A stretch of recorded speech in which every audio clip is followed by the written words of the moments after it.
Cornets once ruled the bandstand, so why is it that trumpets have taken over and completely ruled the day?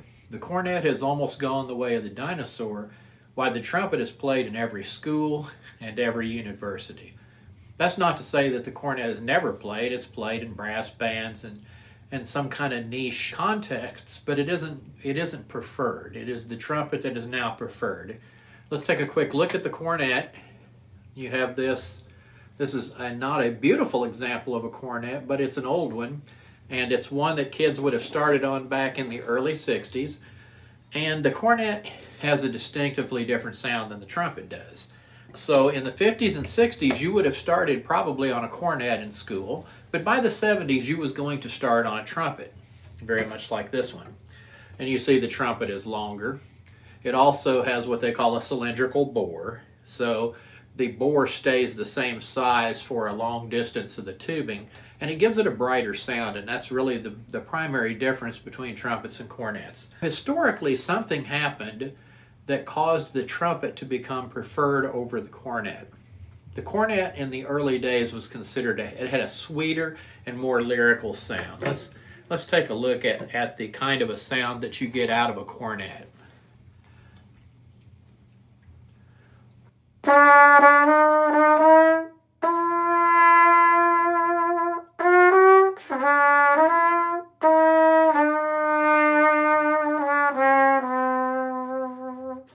Now, I didn't bother to oil my valves or anything like that, but that gives you some idea of the tone. And let's compare that to the trumpet, what it might sound like playing the exact same thing.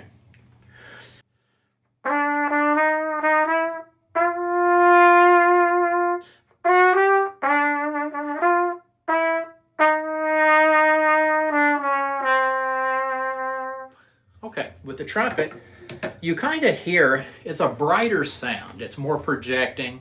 The cornet has a slightly sweeter sound. So in the early 1900s, you had masters of the cornet, such as Herbert L. Clark, that would play very flashy and brilliant solos on it. And it was a very nice and lyrical instrument, where the trumpet was used for fanfares and things that were very, very bright and almost harsh. And so consequently, it wasn't chosen to play lyrical lines.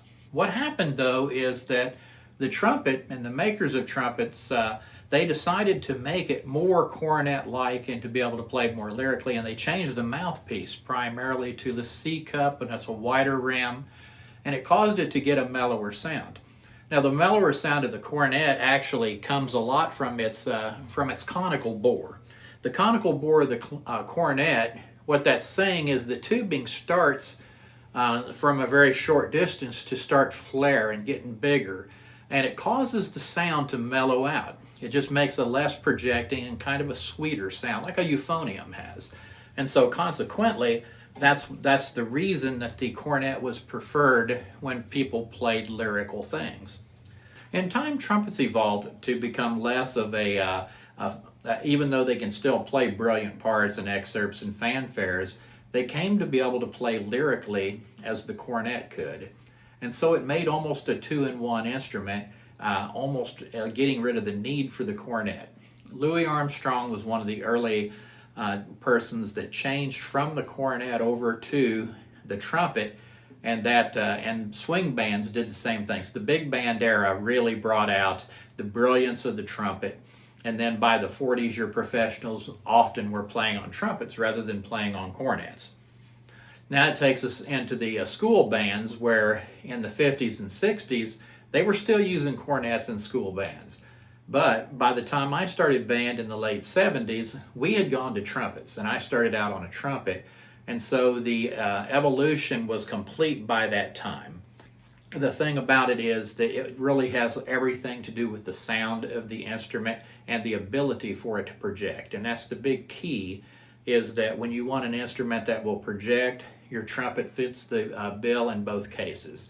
Consequently, while you still have a lot of cornets in different bands playing cornet type of parts, trumpets, and you saw this in the old concert band music. You'd have 3 cornets, 2 trumpets, and the cornets would carry melody and harmony, or trumpets would be playing all sorts of ruffles and flourishes and fanfares, and that's kind of what they were for.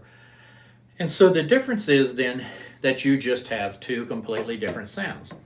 Let's sample my cornet one more time before we put that thing away.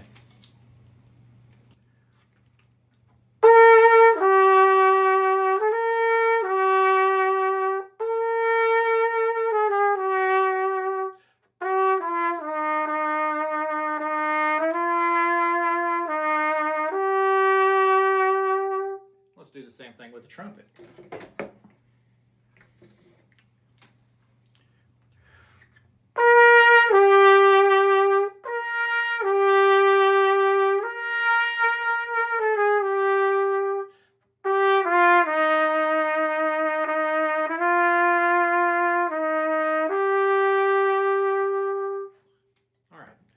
So I did not tune these instruments. Clearly the cornet is flatter than the trumpet is, but that's okay. That wasn't the point. The point of this entire video was to show why it is that the trumpet was able to take over and the cornet fell by the wayside.